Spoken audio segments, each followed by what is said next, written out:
And welcome to the Mercedes Commission special meeting on January 4th, 2024 at 6:30 p.m. I now call this meeting to order. Second, I will be establishing a quorum. If you don't mind starting over here, Doc, just say here and your name, whatever. Commissioner Ruben Saldana, I'm here, Thank you. present. Commissioner Armando Garcia, present. Commissioner Dr. Jacob C. Howell, present. And Oscar Montoya, Mayor, we have a quorum. Commissioner Martinez is on his way from work. Next, we have the, just walked in, what? Let the record reflect that Commissioner Martinez is here as well. Moving on to our invocation, if you don't mind, Dr. Howell. Please bow our heads. Dear Heavenly Father, we thank you for the opportunity to be here today. We pray for the people that were affected with the shooting this week. We also pray for that family that was affected by any disturbance in a fire here in our city here recently. We pray for the children and the family of those. We also want to thank and pray for the firefighters, the first responders, and everybody that was helping that family also. We also want to pray for the community and pray for blessings and opportunities and prosperity for those in our city and worldwide in our country, and prayers for those in the Middle East, in Lluvia, and blessings in Greek to those. Thank you and amen. Amen. So you mind leading us in the pledge of allegiance? Pledge allegiance to the flag of the United States of America and to the republic for which it stands, one nation, under God, indivisible, with liberty and justice for all. Thank you, gentlemen. Before I move to open forum, we have a special guest here today. Somebody who's, well, they're not a special guest at the building, but they're a special guest to us. And first of all, I'd like to call you up. Paula Salinas, please, step on up, please.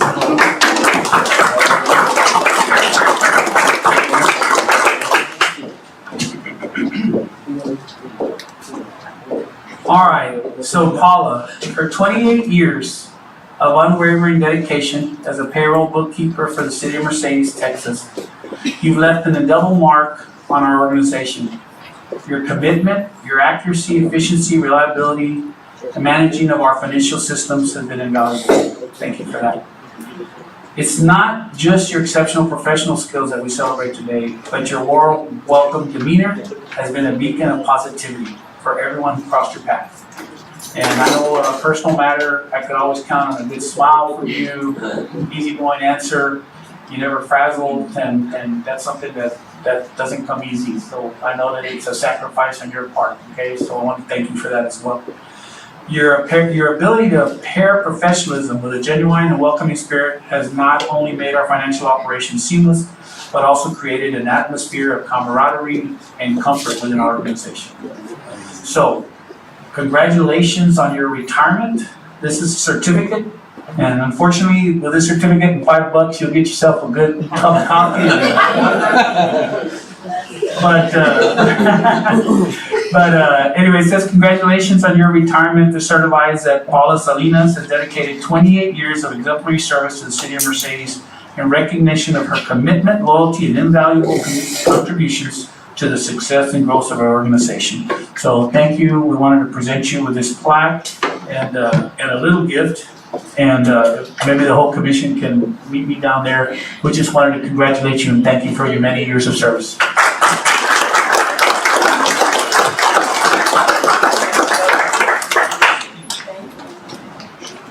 You're gonna have to say something. I know it's no hard. I know, yeah.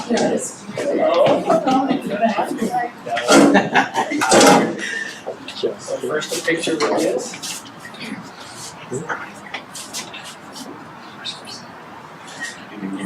Cozy. All right, then. Did you? Okay.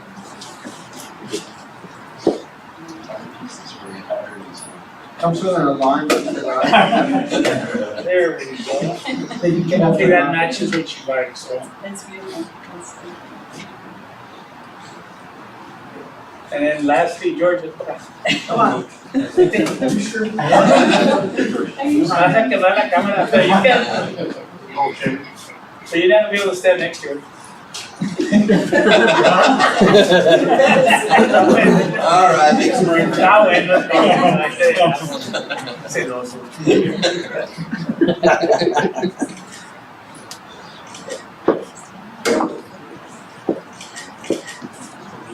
One more. Vamos. Thank you.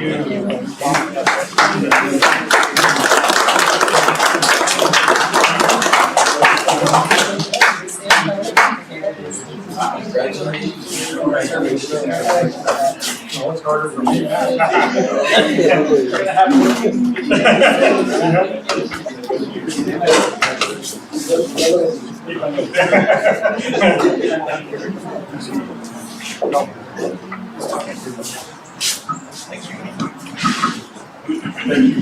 The mayor wants me to say something. I just want to thank everyone, and it's been great working under this committee and mayor.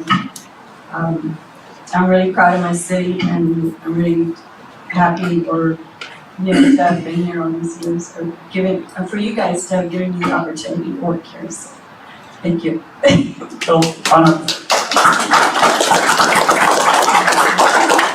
people that don't know, Paula and George have been pillars in this town, always helping people and being a part of a lot of stuff. And on top of that, on top of working for 28 years here, you raised a very beautiful family and with good hearts. So I think it's well deserved.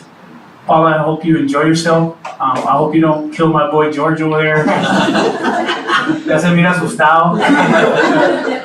But no, we want to wish you all the best. God bless you and good luck with your next endeavors, okay? All right, thank you. Thank y'all. Thank you, Paula. Thank you. All right. That was the fun part.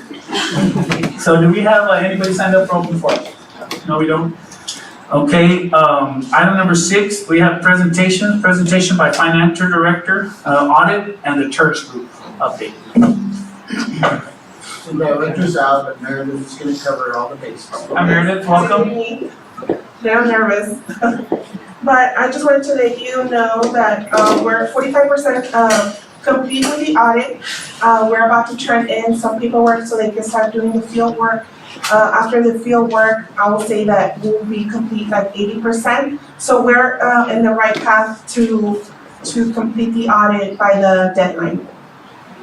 And the TERS, I started, emailing the county to be able to get that money back. We had a meeting with them last year, and they wanted for us to kind of like pinpoint on some of the financials from prior years. Because the past 2 years, we are more detailed on the expenditures and the contributions to TERS. But on the prior years, I think everything was combined together. So now we're trying to pinpoint exactly where those expenditures and of course, contributions to them we're done. So that one, we barely started.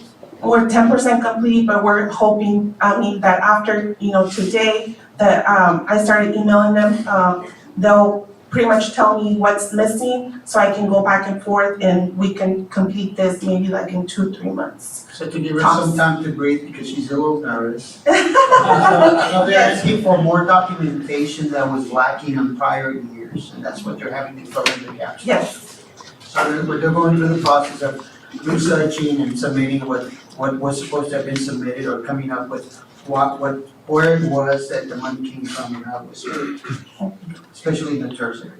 Remind us the deadline on the audit. When was the? So we're, on the audit, we're targeting March again. March, the first week of March. That's what happened last year, right? Yeah. It was the first week of March and we're on track. We've been providing all the information. Usually they finish EDC first, and after they are done with them, they continue with us. And like I said, the field work should be completed probably in the 3rd week of this month. So then after that is like, reporting back and forth, so it shouldn't be more information after that. Just keep in mind, last year they worked very hard in trying to move up the completion of the audit. And for the first year, they did it in March. Normally we're getting them late in the year, June, and even in August, the first year I was here. So they've come a long way, so they have practice, and they feel good about the process, and getting it back to us again to present to you by early March. Mary, I don't know if you're the only one who works on it or who does, but There's some girls over there too. I just wanna say that I appreciate the sense of urgency, because in times past, I felt, that's what I was like, man, I wanna see a sense of urgency to finish it by that time. And it's very obvious that it's there, and Yeah, and I our staff appreciate you all. is very helpful, they try to get everything ready, so like right now, we have a very supportive staff that, helps us out moving along, Good deal. yeah. Good. Says a lot about you, give other people credit, so thank you all for what y'all are doing. Look forward to it. Charles, and what's next? No, it was the audit and the CHRS, and I know on the packets, they provided some information about how we ended up the year, the past 3 years on cash, and how much money we have in reserves. We actually included a little bit of this fiscal year, if you can see on 2024. Yes. And if you see throughout the years, we have done tremendously, great. And one thing that I wanted to mention is that on the cash report, we included O2 and full cash, but we're trying to separate it now. I know it was included, but that year, the fiscal year of 2023, which ended in September, we ended up with cash in the bank for $153,000 cash in the bank with utility fund, which in prior years was pretty much were at zero. Yeah. Well, I just to be clear, it was more than zero because we were actually using city funds General to fund. supplement the general Yes. fund, so I don't know if people are gonna get from this picture, it doesn't sound like a lot, but it is a huge jump from where we were because we were way negative, so. Well, no, it isn't a huge jump because if you know, I'm sorry, if you notice we ended up with cash with 153,000, but the reserves, we have 1.5 million. So, that's a lot, A lot, yes, it puts us in a much better position. exactly. And the general fund was subsidizing to the tune of 800,000 a year. So we overcame the subsidizing part and then some. That's awesome. And then this is just a clarifying question, but in the general fund reserves from 21 to 22 and then beyond, it jumps from 1.2 to 4.6. Is that the federal fund, ARPA money and some of that, or what explains that? No, there was only 1 million that was contributed from ARPA to full cash, but no, So that's all us doing a better job. yes. Only $1 million, I'm so sorry, I got the tickle. That's But okay. only $1 million was from ARPA to general fund. And that carries its way down to the totals of 3 million versus 15, 14, 13. And I know that's probably going down because we're expending some of those funds for the police station and for other kinds of expenses, projects. Sanitaries. Yes, okay. Wow, looks good. Yeah, just so that keeping any of the public that may be either here now or looking at the video later, is that they understand that we not only are in a better cash position, but we also increased our budget. And then we did a lot of single shot projects as well. Yes. So it's not just what they're seeing on paper as much as how much went into the city. That's why they're seeing more stuff being done and stuff out on the streets and stuff. And Mr. Mayor, another point to make too is as you started saying that, it reminds me too, is we've come a long way. So the fact that we have all this money, in reserves does not necessarily mean a trip to the mall. Yes. Because, we're just getting started, in terms of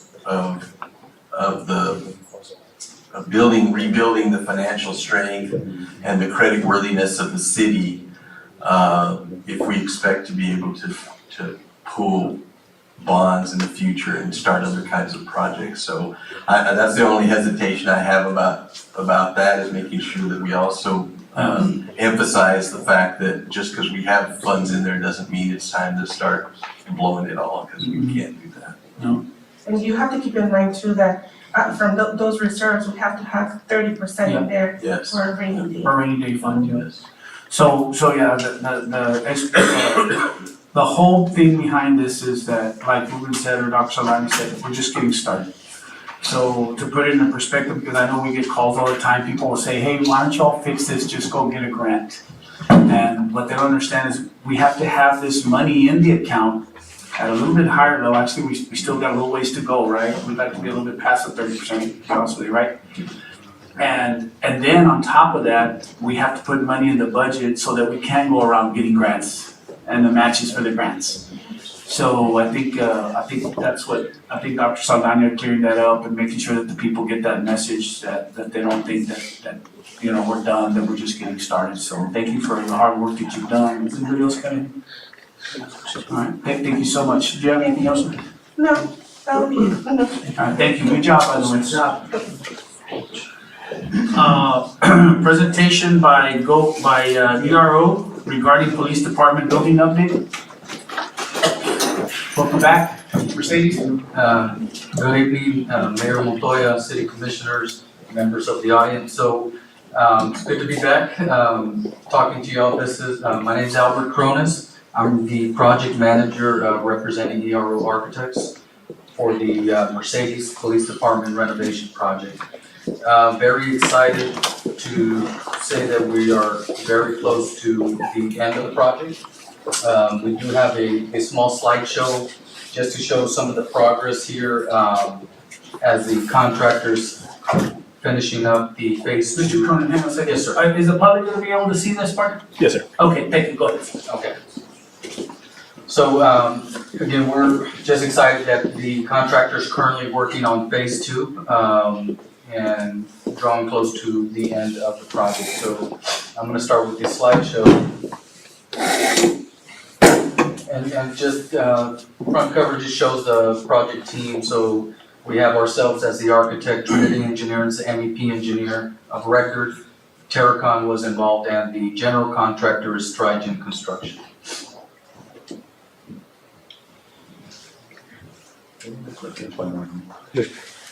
Try facing it over here, sir. The clicker over here. There we go. I'll manually do it. Okay, so we've had phase 1 and phase 2 again, which is currently wrapping up. And the notice to proceed for phase 1 was the 12th, 2022 through September of this past year. And then phase 2's kicked in, and they have a projected scheduled date in mid to late February of next month, finishing the project.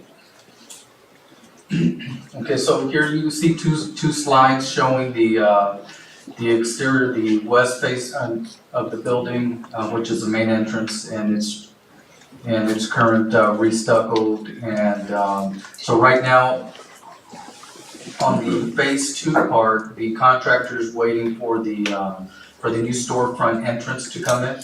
The windows and et cetera, so that'll be that main lobby storefront entrance. But this gives you two different perspectives showing from the southwest corner and the northwest corner of the building. And again, at any time, feel free to ask any questions as I move forward. These two photos show the east side of the building, which is the mechanical yard and sally port areas.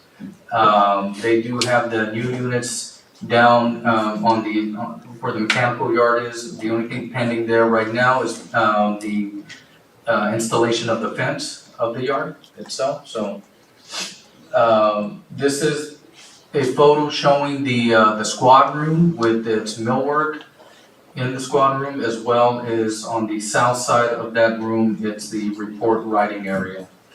And so, phase 2 did encompass the millwork of the project, so. Okay, these two photos show the lobby area in the admin, and it shows the desk, the reception desk area with its millwork and counter space area pretty much completed. Right now, they have it covered up until we do our punch list, so that nothing gets messed up. And you can see some of the ram board on the floor, and just so that the new VCT tile does not get too scratched up. But as they approach substantial completion, they'll be doing a final cleaning so we can do our walkthroughs. These are the administration restrooms in that same wing, in that area. Shows both the men and women area, and that's a photo of the women's restroom in there, the new tile work, wall tile, etc. This is the corridor looking south, down in that administration area as well. And then on the right, it's a storage room. So during construction, we were asked to take a look at the main entrance. Those are an existing ramp that led up into the PD. So we were asked to take a look at it, kind of do a redesign and close that area and create extra storage room in there. So that's ongoing. There's some base, rubber base still needs to be installed and of course final cleaning, but that's approaching its closing. See, these are two photos showing the main lobby. Again, you can see that storefront on the left side. The new storefront is, they're just waiting for the glass to come in so they can come install that. But you can see the drinking fountains and the lobby space in there with the front entrance there. So that's showing those two. These photos show the public restrooms there in the lobby as well. So you can see again the tile work and everything pretty much installed and waiting its final cleaning prior to substantial completion. These are photos of the records room. It's showing its new millwork in there, and we did, to save cost, keep the existing filing cabinets there. As you see, the rolling them, they were in good shape, and so that was a way to save cost on the project. And but you can see the new counters, upper cabinets and lower cabinets in this room. So next to that, we have the dispatch room. Right now, they're completed all the millwork in there as well, and just tightening up loose ends on that, little details. And so what we asked the contractor to do is do their own punch list prior to substantial, so that once the design team's ready to go do a punch list with the owner, there's not too many items out there, you know?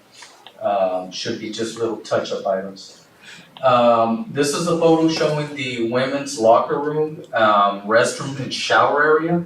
So you can see the new stalls on the left, new wall tile, and this one's pending the mirrors above the sinks. But other than that, everything else has been installed accordingly.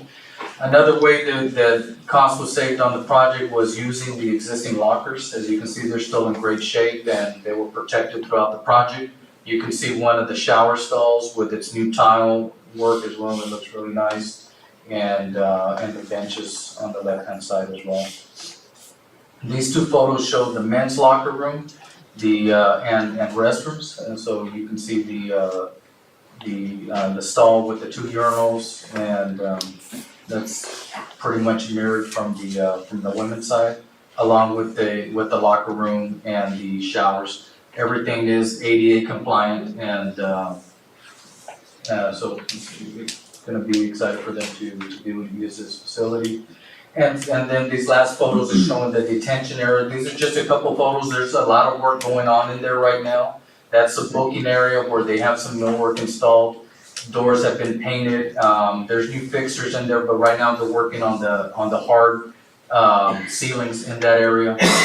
And so just a lot of foot traffic in there and above ceiling work that's being done in this area. So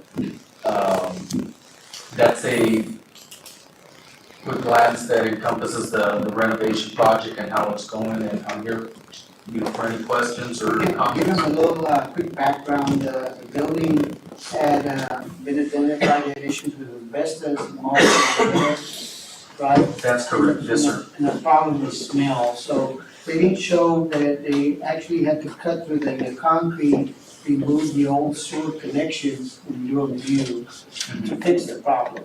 So there's a lot of work done on the floor. And then the issues associated with water, you know,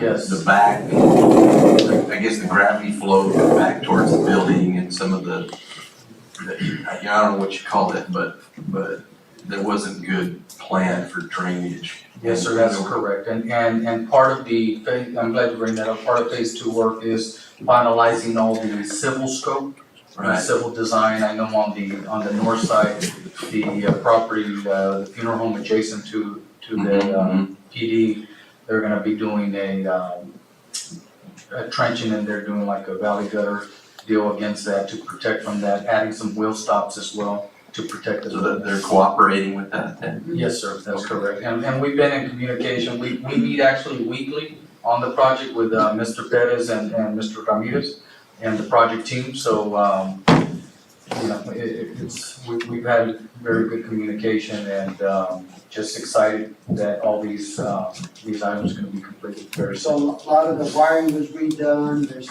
new cameras, new access controls replaced. Yes, correct. All the AC units were replaced, there was one that Yes. we thought was gonna be salvaged, but we couldn't. That's correct. During the initial assessment, I know Terracon was the team that came out and did the initial assessment on units, on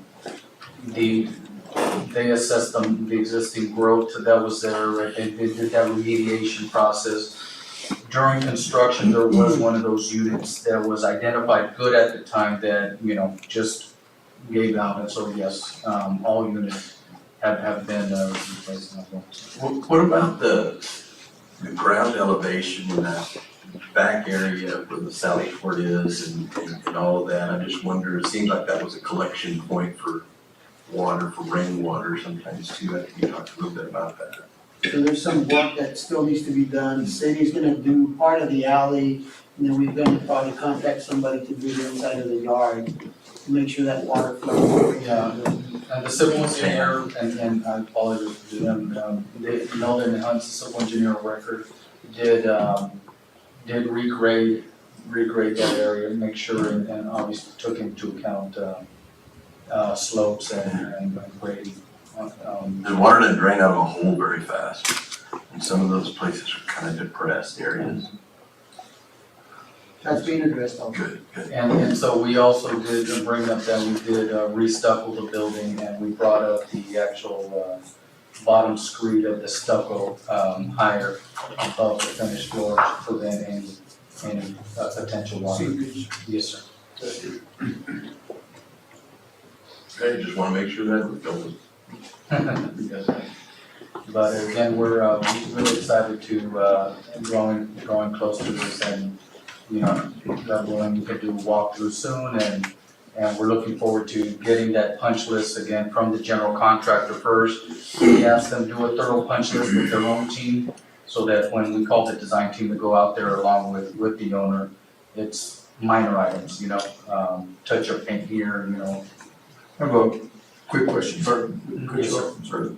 So as far as, great job, by the way, everything looks great. As far as warranty, any, I guess I would say malfunction of anything, Yes, sir. everything would be covered? That's correct. Each item has its own warranties to it. I know once we do our final walkthrough, substantial completion's been formally submitted to the contractors.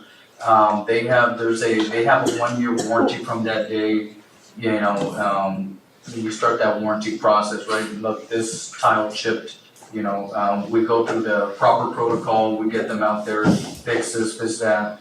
Units have their own warranty, so we'll do our closeout process where the contractor coordinates with their subcontractors doing O&Ms, you know, and all that closeout paperwork, right? I guess my main concern would be, I guess, like let's say like Dr. Donnie was saying, like the roof, Yeah, I guess anything of like high, that we need maybe high maintenance, I see AC, heat, ceiling, plumbing. What's the warranty on something like that? Well, typically, like on a project, when a GC, receives their final completion, they typically have a year warranty to where within that year, you know, something comes up, and I've seen it many times where the owner, maybe a month or two prior to that year, we call another walkthrough with the team, hey, let's take a walk of the building, you know, let's look at it. Something like the roof does, they do their water testing, and they did do water tests. We actually did a water test on all the openings. We had the fire department out there spraying it, you know, There you go. at its current PSI that was needed. So we have that on video, you know, on record, et cetera, so, everything passed, and so. And also, we need to keep in mind that some of those things have their own warranties, like air conditioners, like Yes, sir. 10 years, the roofs have another 10 years. 10 years. Every has its own. Absolutely. But as far as the general contractor, General contractor. they do have a year to where they need to, you know, respond right away and give a warranty on And it. then my last question, I know it was a big issue in there as far as the air quality in there, I know, because we had that sewage, gas smell as well, all that. What was there, That's been fixed, so that's where they had to break into the. that's what I'm saying, there would be some type of warranty, to take care of that as well, make sure it's okay, right? No, actually- I trust you guys, I'm just saying, you know, just to make sure that we get, you know, we're transparent and make sure we get the message out there to the public that we're crossing our Ts and dotting our Is and all Yes, this. Absolutely. Great work, and appreciate you. Thank you. As far as the date, when mid-February, that's for the turning over the keys, or is that move-in, or? That would be for substantial completion. Okay. So once we get substantial, and that won't come until we do our walkthrough and punch the building, make sure that they're ready for that. I mean, just for planning purposes, let's say that it does, that you do pass the substantial completion phase. Yes, sir. What do you think, the timing for March-ish, late March sometime? March or April? Yeah, they could start backing. Yeah. Okey-dokey, because that's another thing that we don't wanna wait till they turn over the keys to start doing I think that. Public Works is gonna help them pack. Can't wait to get rid of them. And talking about that, you know, we have our owner meetings every week. Awesome. And so that's something that we'll definitely be discussing with Mr. Perez, Mr. Ramirez, as we Get closer. get closer to that, so. Make sure I hope that we kept those handcuffs that we were using to lock the doors, so we can put them up in a shadow box somewhere. And we'll also discuss any ribbon cuttings that the city is wanting. Nice little recuerdo. Yeah, I know it's, how far we came. I know it's kind of something I've been wanting to kind of throw out there as far as maybe a discussion later on, it's still kind of on the topic of the building. But I know when we throw out the valley, there's, you know, a police station, you know, there's all police stations, right? But I think it's something to research, I think I've mentioned it, maybe it would be a good idea, maybe naming it after a certain officer in the past or something. I know we had one officer go down the line of duty years ago, or maybe something, because I think that would be important, not only to the community, but to the history of the department, something that we can strive for these great, brave young women that represents that building as well. You know, I just would hate for it just to be Mercedes Police Department, which is still great, but it to also mean and stand for something as well. But just something to research. Any other questions? I'm just glad we took our time with that. I know there's been adjustments in timelines, and I'd rather get it right than get it done quicker. So Yeah. we're looking forward to it, but when it's done, and we don't want anybody rushing. When do you think we can give them a tour? You tell me, sir. Maybe the next meeting, we can have like a little break or what do you call it? Just take a little break and go over there. Yes, they haven't gone. It's already got lights and stuff in there? Yes, sir. All right, anything else, brother? All right, thank you so much, I Thanks. appreciate it. Appreciate it. Presentation, man. Thank you. Moving on to presentation by SWG regarding drainage master plan, Capistrano Terrace. Mayor, this one is an adjustment, we're only gonna do copy secretary something, is that correct? That is correct, Mr. Perez. Unfortunately, we have submitted a draft report, which I have here with me, and we made our recommendations and evaluations to the drainage master plan. We have not feedback from the city, so we can discuss this on a workshop separately, so we can agree to our evaluations and recommendations. All right, no problem. Oh, my name is Jose Reyes. I'm the project engineer for the Capistrano project, and I'm with SWG. Yes, can you go to the slide? Yes, I would like to give a little, just break down the project.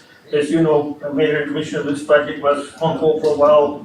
Unfortunately, we got out on it last year.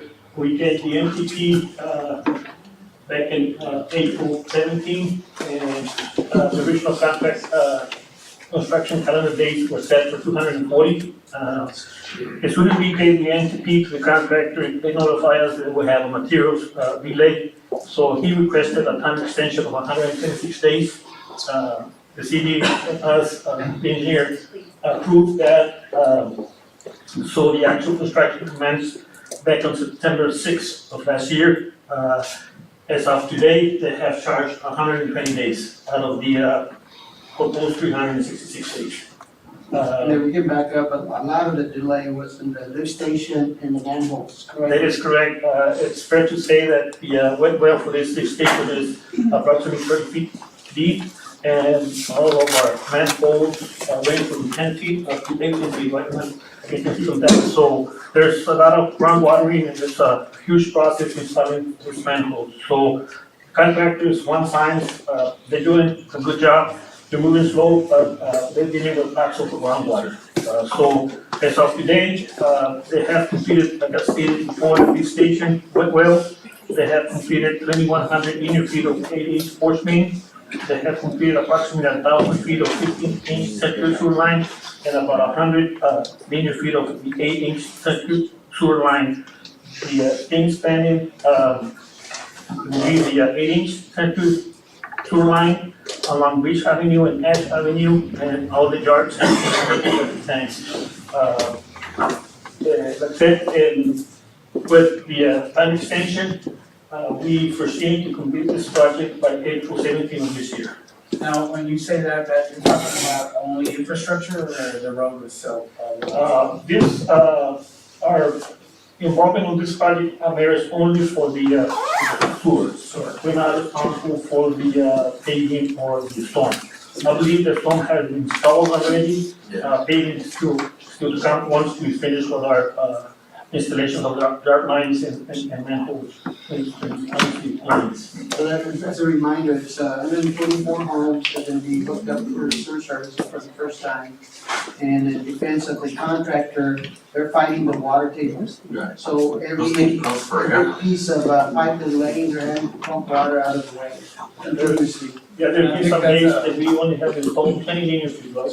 I think the worst part of that is that that's what the people have been dealing with for the last 12 years, that's what's crazy. Yes, this is a verification, it's 104 connections, but we still have 6 connections along, mile and a half, so it's total of 130. So, I went in and had some pictures for some edification. Those connections are where, on mile 1.5 or? Mile 2.5 north. Oh, mile 2.5 on that road. And beach and. Oh, okay, cool. So it's total 130. You can see here, we'll be dealing with quite a bit of groundwater.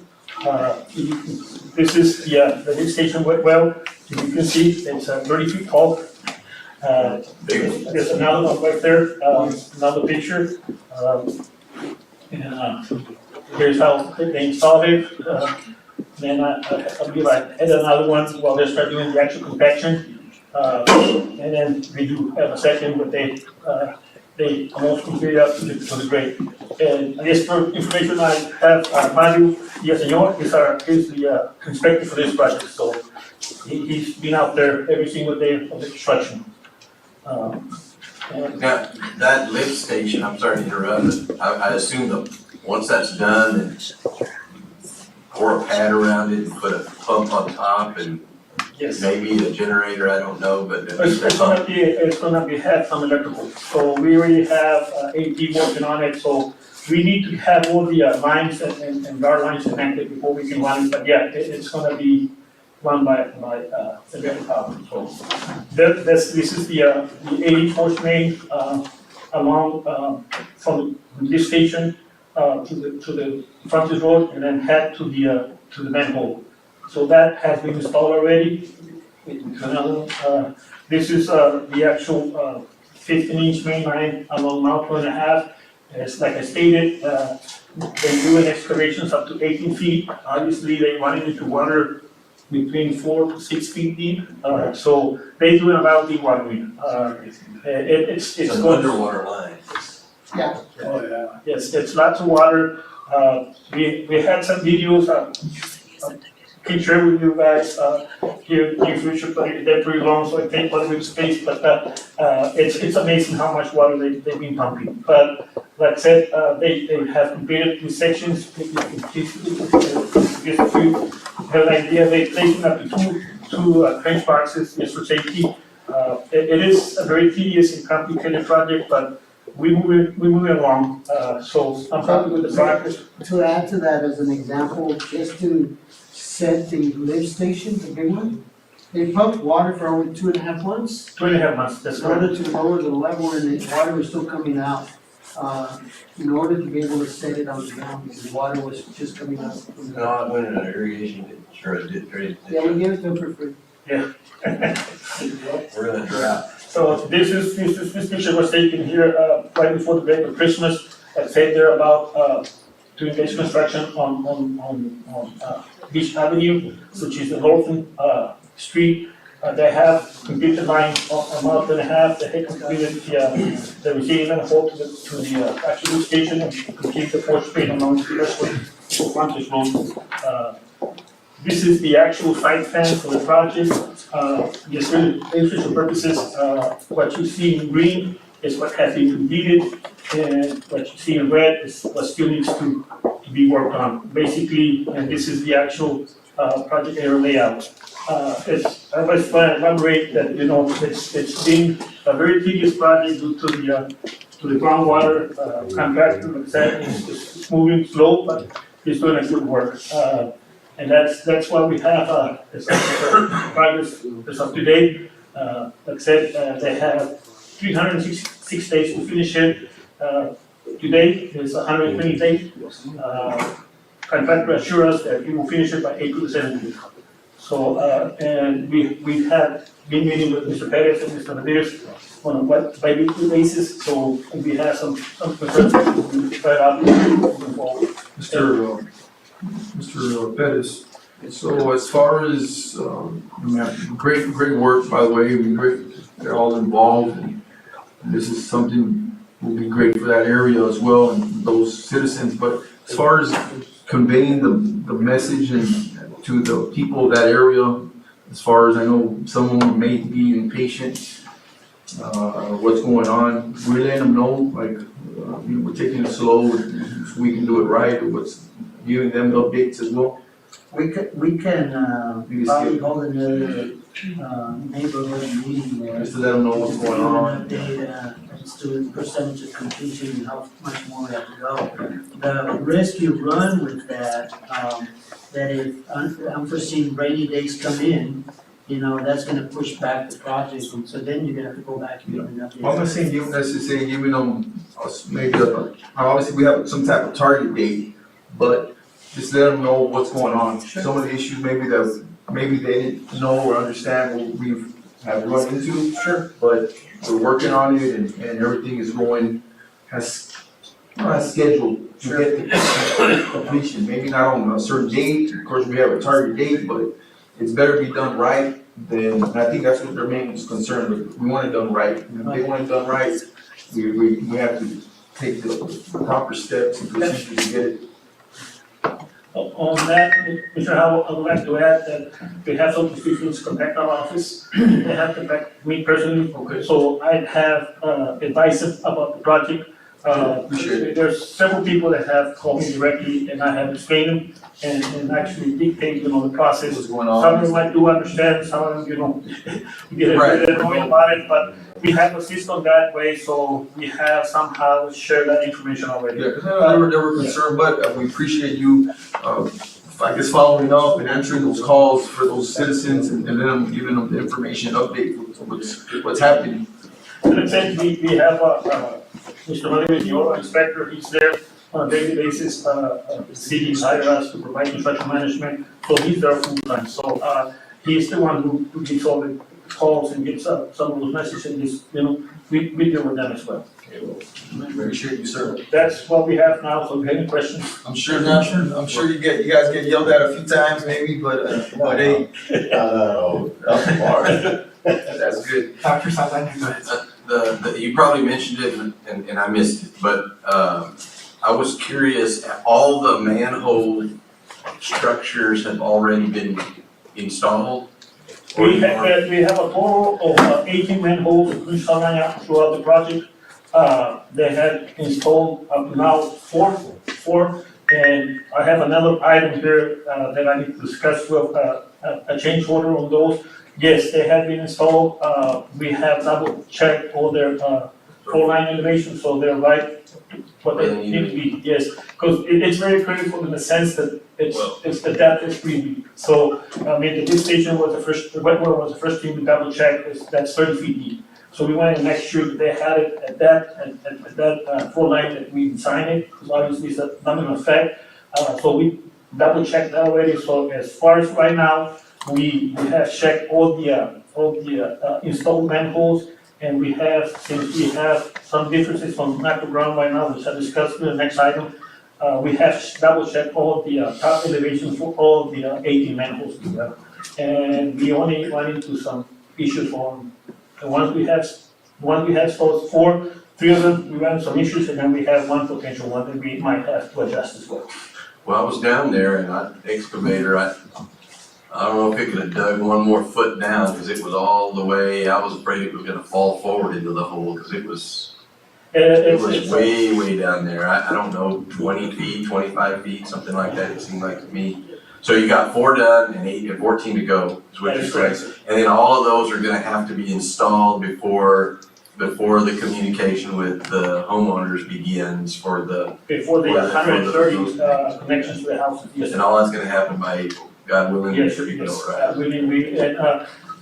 I have worked with Mr. Sines in previous projects similar to the one we have now, and he has come through. I do have trust in him, he's a good contractor. There are not many contractors who can handle this type of work, and he's one of them. So, and he gave us a good price as well too, so he's doing a good job. I think that's all I have. Okay, I'd like to, any other questions? I'd like to move up item 10A, since we can get it while you're up there, sir. Okay, So item 10A, approval of change orders request for Capistrano Terrace. that is correct, sir. Mayor, on this, like I said, we're only responsible for the sewer installation. Somehow, like I said, we did the original survey for this project back in 2022 when we started, this project, and then we stopped, and then we advertised again. So, once contractor was out there, he was adjusting for both elevations, and he was using some what we call donuts. And I didn't like that because we don't know what type of paving's gonna come. So normally when we do the actual manhole installation, we are sure that the contractor's coming, go ahead and place that concrete lining around the manhole so we can have more protection as well. So on 3 out of the 4 manholes installed, we saw some differences in some elevations. And I went out there, reshot Metro Run, and it is different. Fortunately, don't know what happened. I cannot explain to you in detail why there was some change in elevations on the ground. It might be to the storm installation, don't know, but he went in and was placing donuts. I said, no, I'd rather you cut the manholes and adjust them to the right elevation. And for that, he's charging us, $5,500 for each, so it's 3 of them, so a total of 16,500. And we had to do some fuel adjustments and it dictated, to install, 83 additional linear feet of 15 feet, 15 inches, center line, so he had, by contract, he has to honor the, bid price, so he charged $230 per foot, so that totals to 19,000. So Los Menos overall is, we are coming to the board and seeking for approval of change order of 35,756. So, I got several questions. So, is it common that you run into a change in elevations in other projects? It's not common, Mr. So Perez, no. why would that happen? Don't, I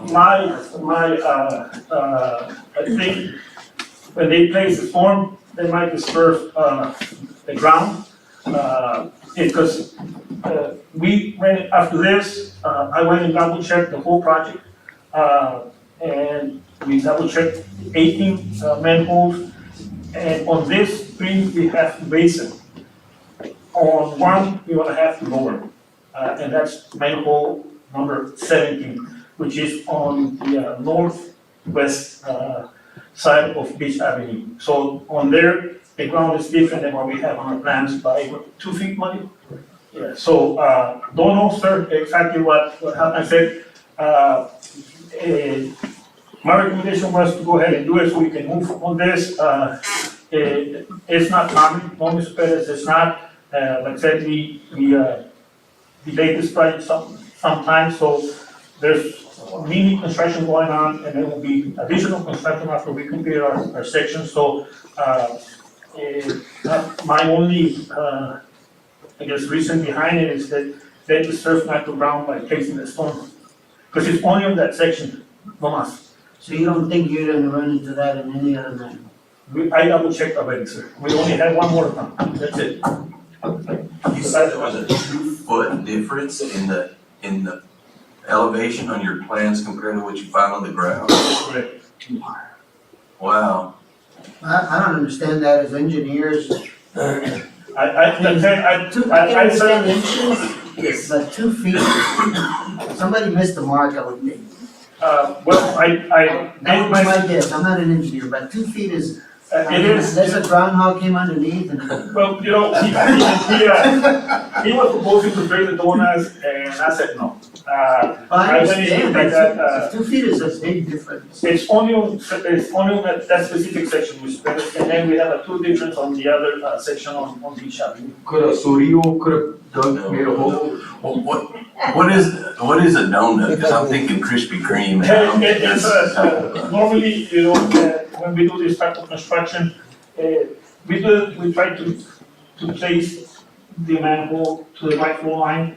And obviously, you know, they use laser and try to stick to the flow line as much as possible. A donut, it's a rubber, circle that helps, bring up and adjust the actual cut. Spacer of some kind. Spacer, that is correct. 2-foot spacer. Yeah, so he might, by TCEQ, we can only go up to, 6 to 8, inches, so I said, no, we can't, we have to adjust, the manholes, obviously that carries a little bit, of expense. Unfortunately, we run into this, and the only, I guess, response that I can give board mayor is that, my best guess, it was some disturbances on that ground. So how do we know that, if you had that impacting the manholes, how do we know that the elevation of the lines and how it's gonna, flow, did not get affected? I checked that.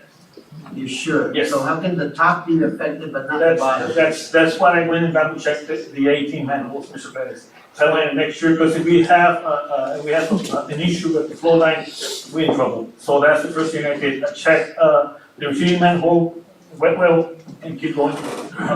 If it's up, it's not a problem. If it's down, it's a problem. Well, and, So one of them's down, you said, one of them's lower?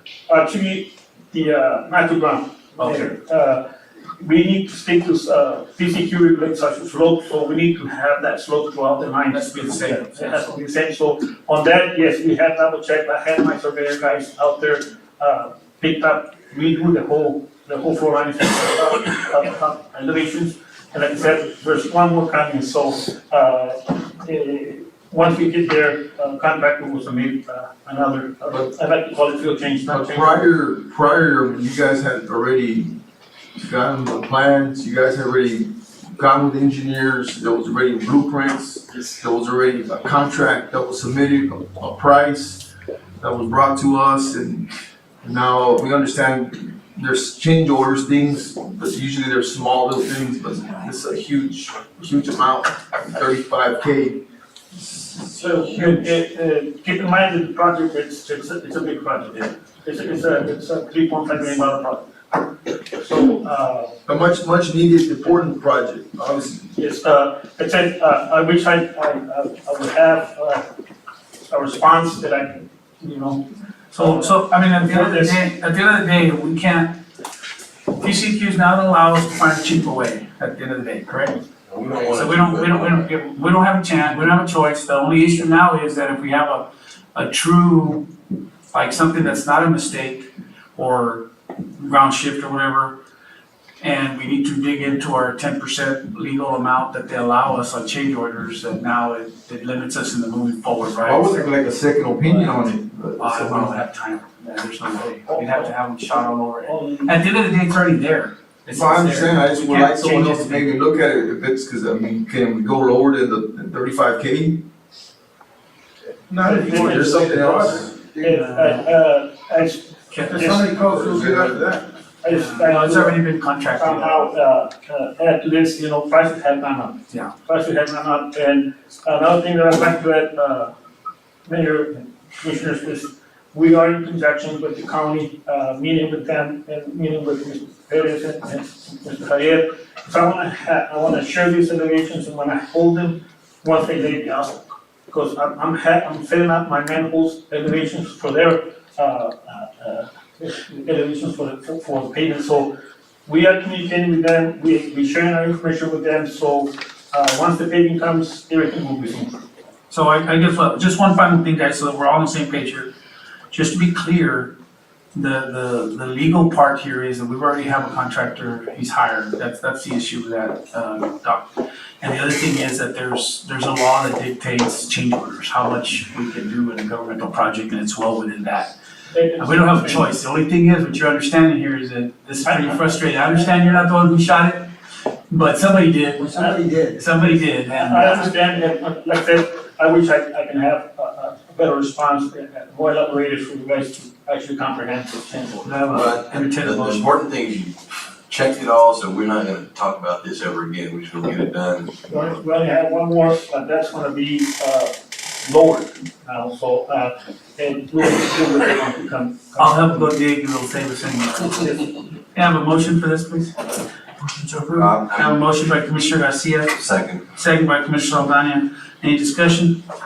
All those in favor say aye. Aye. Aye. All those opposed, same sign. Motion carries. Thank you, sir, appreciate it. Thank you. Moving back up to, item number, 7, consent agenda. Everybody have a chance to go through it? Thank you so much. A motion. I move we approve the I have minutes. a motion by Dr. Saldana, do I have a second? Second by Commissioner Garcia, all those in favor say aye. Aye. Aye, all those opposed, same sign. Motion carries. Item 8, city manager comments, update regarding contracts for services. So, one of the things that we're looking at doing this year is, streamlining the process, when we have to go procure a single item or multiple items. And for example, auto parts, okay?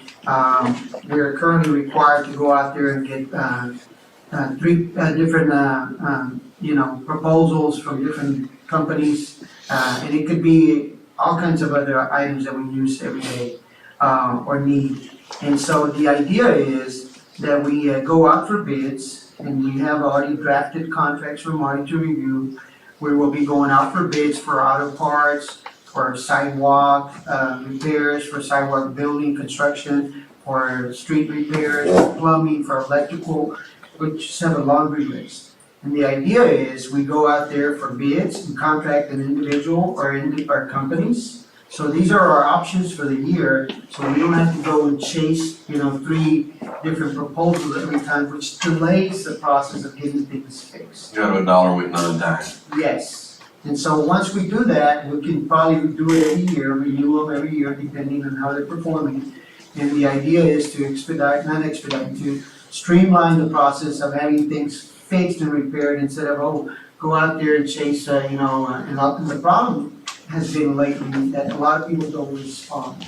And I'll give you a perfect example. We had, how much time did we spend trying to get, some estimates on a new truck recently? About It's a big ticket item, by the way. 3 months. About 3 months, calling and visiting and begging, just give us a price, the best deal we can. We finally got something and over the phone and then maybe follow it up in writing. But that's a big ticket item, you would think it would be jumping all over it to say, that's just an example. We deal with it, we need batteries, tires, oil, on and on and on. So conceptually, we wanna go out for bids. Once we go out for bids, we'll bring to you a proposal, who we wanna contract, what we recommend, you guys approve it, and for the year, we'll have them on the contract list, that we can go directly and just buy from them instead of having to shop around for better pricing.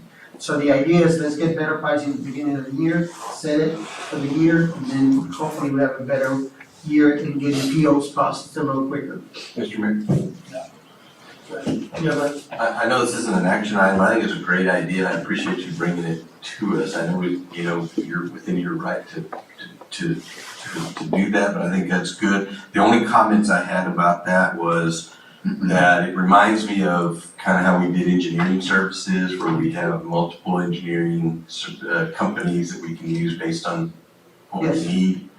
And so I think it would be helpful to have at least 2 companies, some backups, so that if we don't have one person responding with tire quotes, we can fall back to a second company for a tire quote yes, or something like that. And then the other thing that occurred to me is all of the, I got surprised just the other day with a $700 freight charge on something that Amazon sends me for free. And it's not, it's nothing that should cost $700, what they sent it on a $757 or what, but there's hidden costs in there sometimes. That's, I would think that would be part of the proposal, would be to make sure we're comparing apples to apples and oranges to oranges, so when they give you a great price, that they can deliver on that product, and we're not sitting around waiting for it to get back ordered, or that they don't gouge us on freight or some other hidden charge. so, once we identify the contenders that we're gonna recommend to you guys, yes, we'll have a backup or 2 Okay, for each one, if possible. We'll have a city contract there you go. outlining the details of timely delivery, because we can't sit on something and say, yeah, I gotta get a price, you gotta wait 6 months for a battery. Well, that's not, something that's simple. So we'll address all of that. And there's other cities doing it, so I'm glad we're joining that. I think that's a good idea. I was waiting so my thing is that we operate on this at the county, and so we have multiple locations for striping, we have multiple locations for paint jobs, for accidents. And so if one's full and you can't put that car on the road, you just take somebody else that, and basically you're shopping within your group, but you already have a set price. So I know that, again, people watch and they have questions, so I'm gonna answer them right now. This is not a bad thing, it's a good thing. And it also allows you to budget for the year better than waiting to see what the price is gonna be in July or August. Now you have the price at the beginning of the year. And you can budget out on it. And then the other thing that it does, what people don't understand, like for instance, fire and police, I'm pretty sure public works, but I don't deal with them as much in my world. But you're leaving a car out on the road that should be getting fixed while you're waiting on those parts, which means that that vehicle is getting mistreated, and when this will make it a whole lot easier. So there's a lot of benefits to streamlining, that process. So this can be nothing but good. So I would say, I don't know what the legal part of it is, whether you have to bring it to us or not, but. So the next step is to go out for bids. Once we get the bids, if we got multiple vendors, we'll select the top three, for example, for parts. Yeah. And say number one, number two, number three. And like you said, if number one doesn't have the part, we go to the number two There you go. vendor. And so those will be the proposal for you guys, so that y'all can approve the contract. And the last thing I'll say is, the reason you're not gonna get, I know it sounds like a lot of big ticket item, a truck, but you got companies that are selling 200, 150 at a time, we're all gonna be the big back burner. And it's the same thing, if we're gonna go to these places and say, hey, we need to buy 2 filters, right? They're busy selling 500 of them, so that's why this is gonna put us in a different play field. Right. This is gonna put us in that field of, hey, we're gonna sell these guys for the whole year, so we need to honor it. So it's a win-win all the way around, so I don't know if you need to put it on commissioners or not, or whatever, you need somebody, but I'd say let's move on as soon as possible. Moving on to item number B, department goals and objectives for 2024. So you should have gotten copies, I'm sorry? You licked my ear. So last year, we started setting up goals and objectives, for the department heads. And this year, we worked on improving them, so you should have a copy of that. The next step to the goals and objectives is how to implement them, the steps behind the scenes that have to happen. And so I already have an example, I showed it to Commissioner Saldana earlier. So this is the starting point, what we're targeting as a department. Each department went out there and looked at what they do every day, every month, the whole year. And now we're gonna take it to the next level and say, okay, how do we ensure that they accomplish those goals and objectives? So the next step is following the details. Again, it's starting a new year, new goals, new the dedication on trying to make sure that we keep moving the city forward and committed to making progress. I love it. And I think, And by the way, we used the AI to help us clean it up to make sure there's no butter on the payroll. Now, I looked over some of these, I'm excited, it's always good to have goals, but one of the questions, okay, how do you achieve those goals? I was glad to also see that the TTA, which we like to call, which is tracking, targeting, and achieving those goals, so appreciate it. All right, moving on to item number 9, one that and it was on my call to postpone it. I want to make sure everybody was here for this one. We have a approval of first reading of ordinance 2024-01 regarding election political signs. Yeah, it's very necessary too. Again, I think first of all, I'm sure everybody got a chance to take a look at it. Oh, yeah. I did. We have a motion so we can move forward on discussion. All right, I will move that we, let's see here, adopt, as part of first reading of ordinance 2024-01 regarding elections and electioneering. Second. Forego the reading of. Yeah, forego the reading, I do want to discuss it though. Okay, that's fine. Second, the same motion. Okay, discussion, and go ahead. I think Ms. Martin, you're gonna make a little presentation here. Yes, I want to thank everybody's input on this ordinance. This is draft number 4, so we really put time and effort into ensuring the public safety and also taking the voter into account in drafting this. I did forward this map that Jocelyn graciously drafted for all of us to our police chief and our fire chief. They did review it and gave us our stamp of approval. So if you'll notice on this side where you see the handicap decal, all of those red spaces are designated voters. And then the cars right here are gonna be election workers. So all of this area is gonna be designated for voters and workers of the election. Anybody electioneering is gonna be designated over here, so there should be nobody electioneering in this area, and this 100 feet gives our police and other agencies the authority to enforce the ordinance with penalties that are criminal penalties, misdemeanors. And this is mirroring what the legislature passed, the updates that have been made to the Texas Election Code.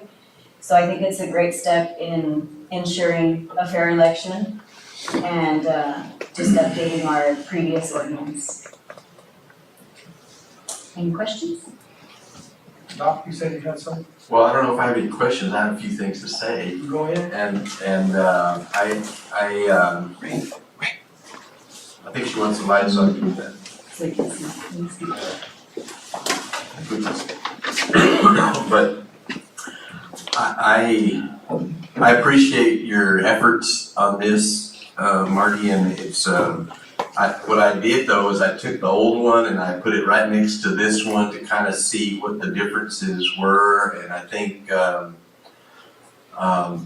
guess all of this comes from experiences we've had in the past, and we want to make sure that people that go vote have an unobstructed path to the polls, and that they don't have to deal with people opening their car doors and imposing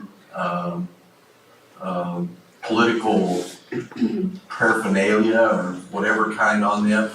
It still gives them a chance to do that if they want, but it should be their choice, not imposed on them. And things I just think these got a little out of hand this last go around, and I think our biggest duty is to the voter to make sure that they can drive up and they can park and they can walk and they don't have to deal with any of that, and we don't, if we want people to continue voting, they gotta be able to do it in an orderly fashion, and that we give city employees the tools to set up an orderly process for that, and we give our law enforcement people the tools to enforce that as needed and so forth. So anyway, having said all that, I think this is great and much needed and overdue and just in time, because we've got early voting starting here in another month.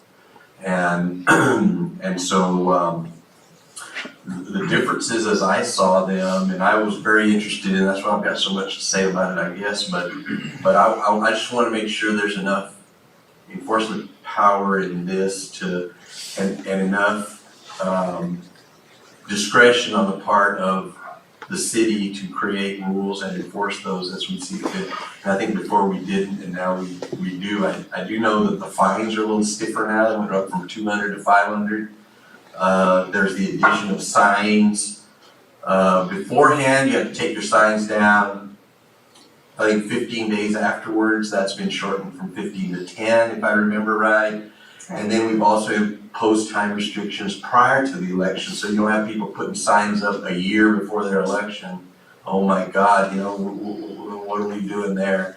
I think it's 90 days, so I think that's a reasonable amount of time to get stuff out there, and I know it does take time on the part of people that are doing that, but the map, I think, builds a really good picture of what it's gonna look like out there, and it still gives us a chance to adjust it and change it as we see fit. So, that's what I wanted to share, was just kind of a public, sort of a summary of the things that changed from then to now, because most of it is the same, but there are some important differences. And the other thing I think that's important is we added a lot of definitions that weren't there before, and some other sort of legal clauses I think that are important, but all in all, a big step forward in my opinion. That's all I have to say. So I think my small part on this is, and I think Doc kind of covered it.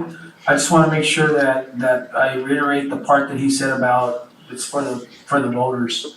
I know there's going to be a few people upset that maybe that's how they like electioneering and stuff, but at the end of the day, the amount of calls we got of discomfort, and I think people need to know that it's not 2 or 3 calls, it's many calls that the people were calling and saying they just did not feel comfortable to vote. And as a matter of fact, some of them would go to other cities to go vote because they didn't want to vote here in Mercedes because people were rapping on their windows and all that stuff. So it's 100% for the voters. And I appreciate all the work that y'all did on it. Marty and Castillo and everybody that was involved. And also I know the commissioners had to go through it and sent in, and we did a couple of runs at it. And I think everybody had something to say on it. So I think this was a great team effort and something that was badly needed. So we appreciate all that was done on it. Thank you. All those in favor say aye. Aye. Aye. All those opposed, same sign. Motion carries and it's unanimous. Thank you, everybody. Moving on to item 10B, approval of request for sponsorship for 2024 Rio Grande Valley Livestock Show. Mayor and Commissioners, so this one, this is coming from the RGB Livestock Show, guys. They're looking for a sponsorship fee of $5,000 cash and $8,000 in kind. I move we approve sponsorship as outlined in the agreement for the 2024 Rio Grande Valley Livestock Show. I have a motion by Dr. Saldana, do I have a second? Second. I have a second by Mr. Garcia, by Commissioner Garcia. Any discussion? I think it's a reasonable amount, and I think I love the idea that we're getting credit for the cost share that our police department provides. They did a great job last year, and I think that's probably part of the reason why they're doing it this way again, is because they realize what a good deal they're getting and how that helps the show with traffic flow and so forth, so. All right, all those in favor say aye. Aye. Aye. All those opposed, same sign. Motion carries. Moving on to item C, approval to proceed with submittal to the Texas Traffic Safety Program FY 2025 STEP grant and approval of resolution 2024-01. I move for approval to proceed with that. I have a motion to approve. Do I have a second? Second, you wanna tell us a little bit about it real quick? Yes, of course. Then we'll open up for discussion.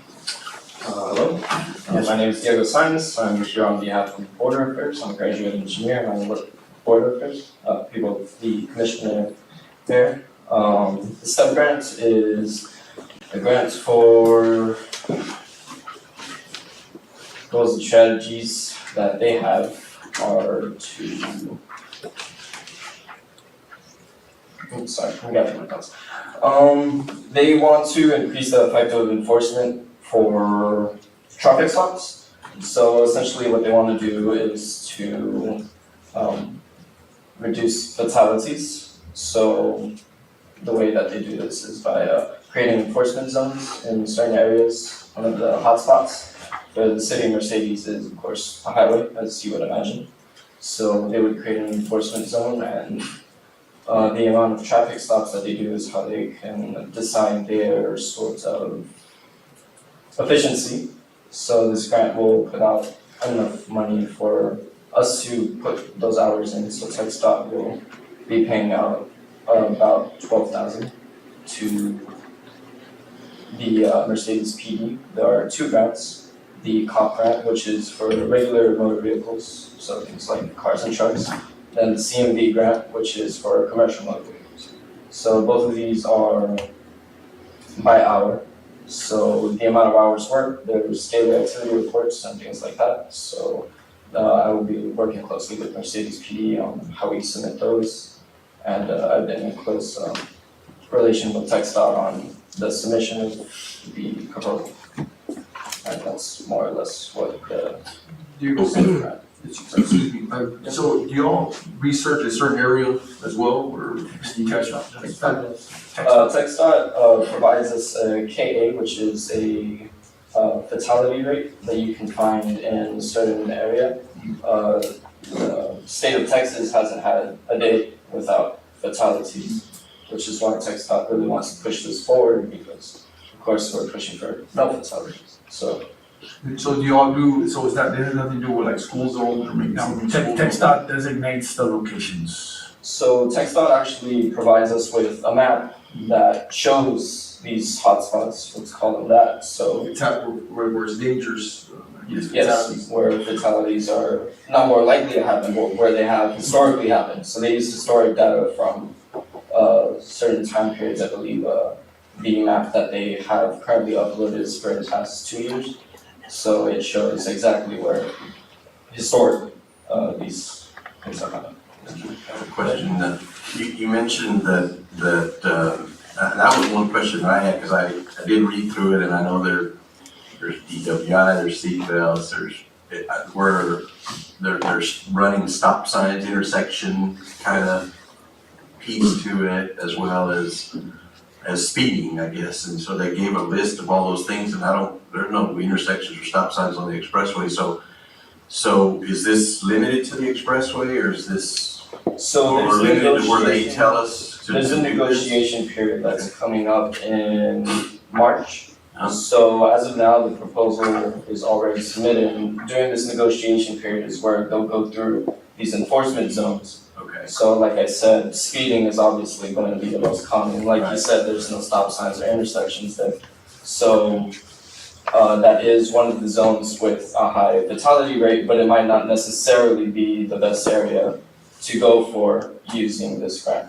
So the city is entitled per se to 2 zones, and this area is either 4 square miles or it's 4 linear miles. okay. So as of now, the maps that I have submitted are a 4-mile stretch of the highway. When you say And the highway, you mean the expressway? yes, that's Big- what I Okay, just pretty much Mercedes is around 4 miles. right, that you get your Laferio, Westaco, you're done. Yes, exactly. And then the other one would be not southern, but south of the expressway would be, a drawn area below. But, like I said, this is up to negotiations, so those are just, pre-submittal per se. Yeah, but they're not approved, and they can go through a negotiation period, like I said, and, they would be able to decide, maybe not necessarily the expressway, maybe we can aim for here or there. 20% match, is that cash or can we use that in kind? So that's actually something I wanted to bring up. I spoke to this nice lady with TxDOT, and she explained that our hours match don't necessarily have to be a direct payout. So things like indirect costs, so basically keeping your lights running, that can count as a match. Another thing is the fringe. So I propose that we use retirement so that we can pay out that retirement and keep it in-house per se to our police department. There will still need to be a little bit of match, but most of it would be kept in-house. How's the public information education in the world? They're asking for not to exceed 10%, but the agency has to conduct some of that.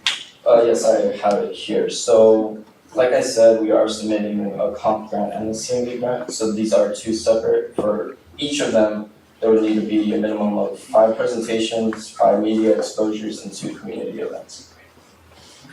And I think we probably do them without it, that don't count, like going to the schools or doing a blitz on news and stuff like that. Maybe the sheriff's office can help us with that? I don't know, your chief has a good relationship with the sheriff, better than me apparently. So when this is enforced, then, I mean, our PD guys, I see them mostly in the community. I don't see them too much on the expressway unless there's an accident or something like that. And so does that mean a more active presence on the expressway once, that's what we're gonna see once if this grant is approved? Well, it's like I said, there is a negotiation period. So if that's not necessarily something that Mercedes PD would like to do, we can of course negotiate with Okay. TxDOT on where we Now- would like to move. Just keep in mind that whenever there is accidents, and we have a lot on the expressway, you're tying up all your officers on the accident. So by having an officer out there slowing people down because they say, oh, there's an officer working in Mercedes Right. overtime, this is all overtime, so Yeah. the officers have already worked their shift and they're making overtime on the highway. It actually cuts down on your officers having to respond to calls, so it's a double benefit of it. And that's exactly the goal of the grant itself, because we want to reduce those fatalities. Okay, good to go? Good job. All right, all those in favor say aye. Aye. Aye, all those opposed, same sign, motion carries, and by the way, he was sharing with me at the beginning that it's his first presentation, so you did you did a really good job. All right, moving on to item C, approval, proceed with, I'm sorry, my bad. Moving on to 11, bids and contracts. Approval of interlocal agreement with City of Mercedes, County of Hidalgo related to emergency medical services. Chief? Maybe we can get another one of these $10 ambulances. Well, Oh, well. man, was pretty upset about that. Good evening, Mayor, Commission, Mr. Perez, legal, also citizens of Mercedes. This item presented before you is to approve an interlocal agreement with Hidalgo County through the Hidalgo County Emergency Manager's Office. This is a yearly agreement, will provide the fire department with a brand new ambulance with equipment that was purchased and equipped by the county, which will enable our fire EMS personnel to respond to critical care incidents within our community and rural areas. This agreement has been reviewed by my office, legal, Mr. Armando Martinez, who is our EMS coordinator, which we are recommending approval.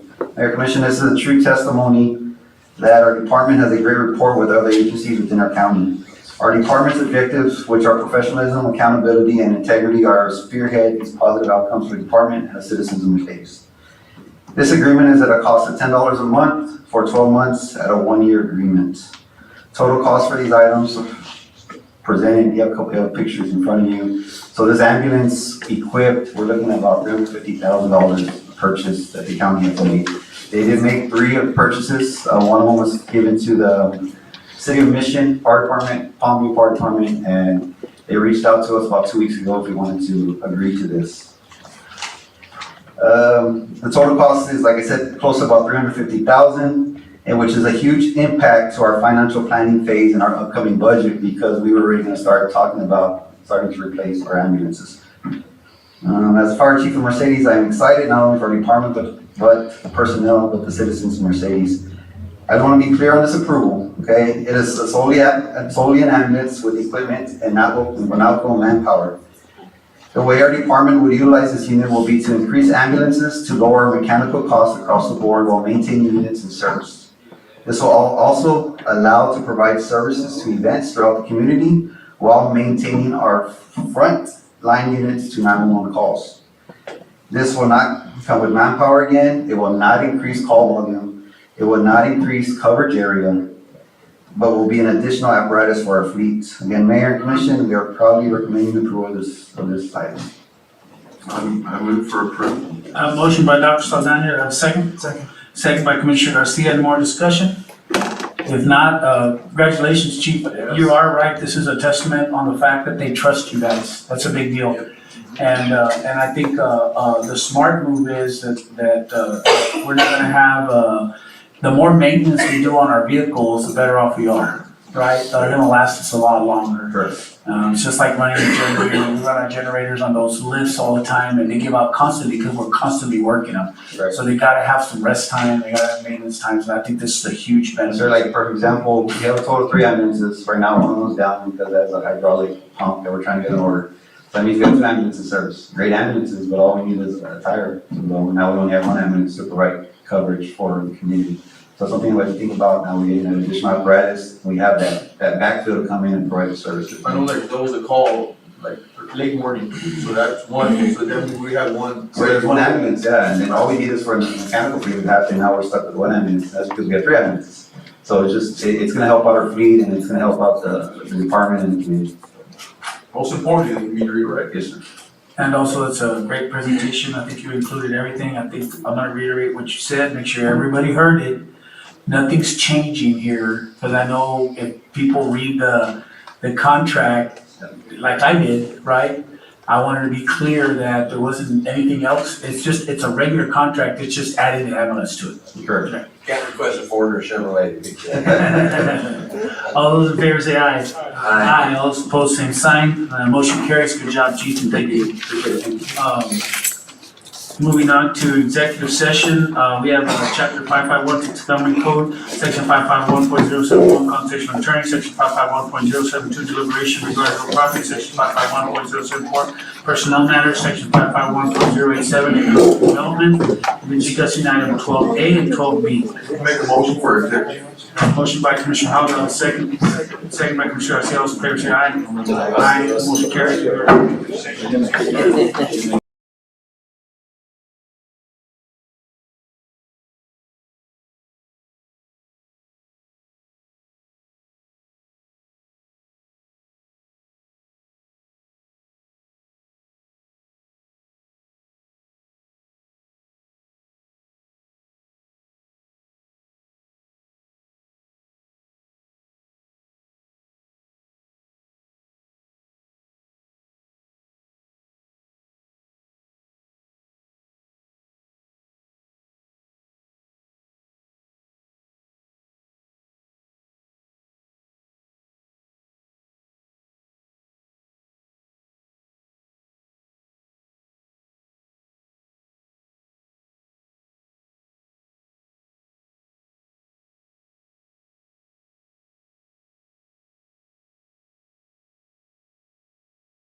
Alright. It is 8:58 PM and I call this back in session, from executive session. We have item 13A and B, no action. So we'll move on to item 14, I believe, just to make sure, no action, correct? Alright, item 14, adjournment, do I have a motion? I have a motion by Commissioner Martinez, second by Commissioner Garcia, all those in favor say aye. Aye, all those opposed, same sign, motion carries, it is 8:59 PM. We are adjourned. Yes, so.